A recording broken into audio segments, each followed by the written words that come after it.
Tonight's worst persons in the world.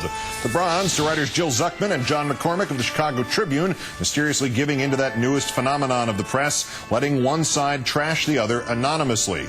About McCain's houses disaster, they write, quote, a senior McCain advisor said the attack provides license to raise more questions about Obama and his relationships with Reverend Jeremiah Wright Jr., Rezko, and William Ayers. He spoke on condition that he not be identified in order to discuss strategy. Firstly, to the anonymous source, man up if you're not ashamed of yourself or your candidate or your strategy. Secondly, to the reporters, this is from the Chicago Tribune's policy manual, its style book. Quote, the Tribune will not print anonymously sourced materials that adds only supplemental or trivial material to stories, such as a zippy but unattributed quote that might enliven a prosaic narrative, but that also might lead the reader to wonder about the validity of the material. Of course, if the Tribune is stupid enough to remove its deputy managing editor, Jim Warren, it's going to see a lot of its own in-house rules ignored, to say nothing of seeing the newspaper ignored. The silver to Jeff Michael Deck and Benjamin Douglas Herson, two self-proclaimed 28-year-old grammar vigilantes, and you'd never guess it by looking at them. They belong to an organization called TEAL, Typo Eradication Advancement League.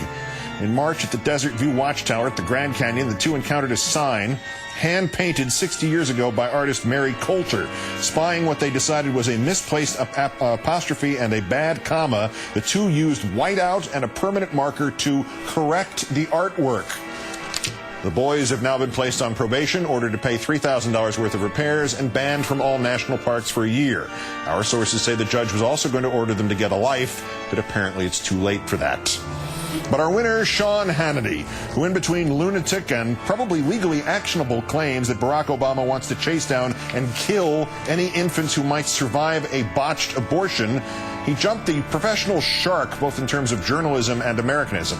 You know, he said about Jerome Corsi on his radio comedy show, they're saying, oh, he's a fringe bigot. Okay, but we just went through a whole list of examples where Barack Obama, I don't think ought to be hurling around words like bigot, given the things that he said himself.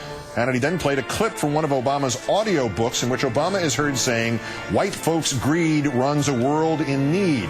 Hannity then piously added, yeah, or the typical white person, talking about his own grandmother who raised him. First, the clip of Obama was him reading part of a Jeremiah Wright sermon, not his own words, a vital distinction Hannity himself had noted on the air in March. Second, Sean, don't defend Jerome Corsi. He not only wrote that book about Obama, but he also wrote this year that John McCain's personal fortune is linked to the mob and his presidential campaign is linked to Al-Qaeda. Third, Sean, now that you have crossed the line into full-blooded, fire-breathing, stop the black guy at all costs racism, go the whole distance. Get a hood and wear it on your show. Sean Hannity, today's worst person in the world.